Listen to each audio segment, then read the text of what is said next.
मुअज़्ज़ज़ अदालत की तरफ से भी और गवर्नमेंट ऑफ पंजाब की तरफ से भी कि जितना हम पानी इस्तेमाल करेंगे उसमें जितनी रेन वाटर होगा उसको हम कंजर्व करेंगे। तो मैं थोड़ा सा तफसील में बताना चाहूँगा कि पानी को कंजर्व करने के बहुत सारे तरीके हैं, लेकिन 3 मुरवजा जो तरीके हैं जो दुनिया में इस्तेमाल किए जाते हैं। एक तो ये कि बारिश के पानी को महफूज किया जाए एक स्टोरेज टैंक में और फिर उसको दोबारा मुख्तलिफ एक्टिविटीज़ के लिए इस्तेमाल किया जाए। दूसरा तरीका यह है कि बारिश के पानी को आप आर्टिफिशियली रिचार्ज करते हैं, जिस तरह पानी आप एक्सट्रैक्ट करते हैं उसी तरह पानी आप ग्राउंड वाटर के अंदर रिचार्ज करते हैं। ठीक है। तीसरा तरीका यह कि आप पानी का कम से कम और एफिशिएंट यूज करें। अब हमने सीबीडी को ये एजाज हासिल है कि हमने ये तीनों मुरवजा तरीकों को सीबीडी के अंदर अपनाया। हमारा जो टोटल ड्रेनेज सिस्टम है वो इस झील के साथ कनेक्ट है। ये झील 16 केनाल के ऊपर मुहित है, जिसमें 5 मिलियन गैलन पानी आप स्टोर करने की सलाहियत रखते हैं। मैं नाजरीन को बताने के लिए मैं सिर्फ बताता चलूं कि आम जुबान में मूनसून के 3 बड़े जो स्पेल्स हैं वो इसको स्टोर कर सकते हैं। अगर खुदा न खास्ता 3 से बड़े स्पेल आते हैं एक मून से अनगत, तो हमने फिर आर्टिफिशियल रिचार्ज के लिए डिफरेंट 4 वेल्स बनाए हुए हैं। जो हमारा इस झील का ओवरफ्लो का पानी होगा वो हम आर्टिफिशियली रिचार्ज करेंगे। तो हमारा ये है कि जितना पानी हम इस्तेमाल करेंगे उतना पानी हम ग्राउंड में वाटर डालेंगे। ठीक है, यानी प्लान ए और प्लान बी सारा मौजूद है। एक और इम्पोर्टेंट पॉइंट रियाज साहब मैं जानना चाहूंगी, एक तो पानी की को करना, दूसरा ये पानी को दोबारा से काबिल इस्तेमाल किस तरह से बनाया जाएगा, क्या उसके लिए भी यहाँ पर कोई सिस्टम लगाया गया? मैं यही बताना चाह रहा था जी कि सीबीडी के अंदर ना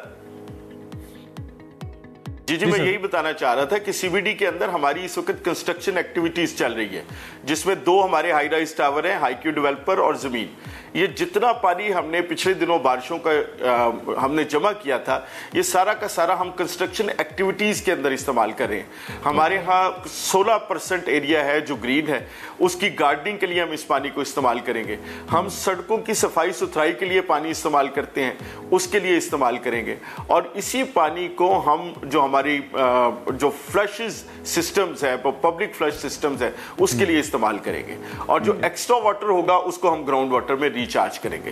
तो इस वक्त भी अगर आप हमें देखें तो हमारी जितनी कंस्ट्रक्शन एक्टिविटीज हो रही है, ये पिछले हफ्ते में जो बारिशें हुई हैं उससे जो पानी जमा हुआ है, ये सारी की सारी कंस्ट्रक्शन एक्टिविटीज उसी पानी के साथ चल रही है। बहुत अच्छा आइडिया है, बड़ा इसको मेरे ख्याल में इंप्लीमेंट होना चाहिए बाकी हाउसिंग सोसाइटीज वगैरह के अंदर भी, ताकि ये जो वाटर है उसको कंजर्व कर सकें। ये तो बड़ा अच्छा एक फैमिली पिकनिक पॉइंट भी बन सकता है। बड़ी अच्छी लग रही है ये जगह, जब इसके आसपास हाई राइज आनी है, जो पूरी लाइन है, आप विजिटेड दैट, ये जो पुराने एयरपोर्ट वाली जगह है जहाँ पे ये बन रहा है सीबीडी, तो आप इसको एक ऐसी जगह बनाने के लिए लाहौर के अंदर ऐसा मकाम जहाँ पे लोग आए, क्या कर रहे हैं जी प्लीज? जी मैं ये भी बताते चलूं कि लोगों की दिलचस्पी के लिए कि हमने इसके अंदर फाउंटेन इंस्टॉल किए। फाउंटेन्स का बेसिक पर्पस तो ये है कि स्टैंडिंग वाटर के अंदर पानी खड़ा होने की वजह से बदबू पैदा हो जाती है, तो हम उसको एरेशन की देना चाह रहे थे, तो हमने फाउंटेन्स लगा के इसको सर्कुलेट किया।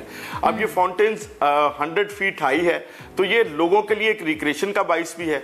और इसके साथ साथ हम सीबीडी वॉक भी बनाने चाह रहे हैं, जिसके अंदर लोगों की तफरीह के लिए, लोगों की स्पोर्ट्स के लिए हम कुछ एक्टिविटीज 1 साल के अंदर अरेंज करने जा रहे हैं। तो ये 1 साल के बाद ये पूरा इलाका सेंटर ऑफ द सिटी जो है, ये लोगों की रिक्रिएशन का बाइस भी होगा, लोगों की वाटर कंजर्वेंसी के हवाले से भी एक काबिल कदर मंसूबा होगा। और इंशाल्लाह फ्यूचर में ये राहें मुतय्यन करेगा कि हमने अपने पानी को किस तरह से इस्तेमाल करना है और पानी की अहमियत को किस तरह से ऑल द बेस्ट जी, बहुत अच्छा है। और थोड़ा सा हम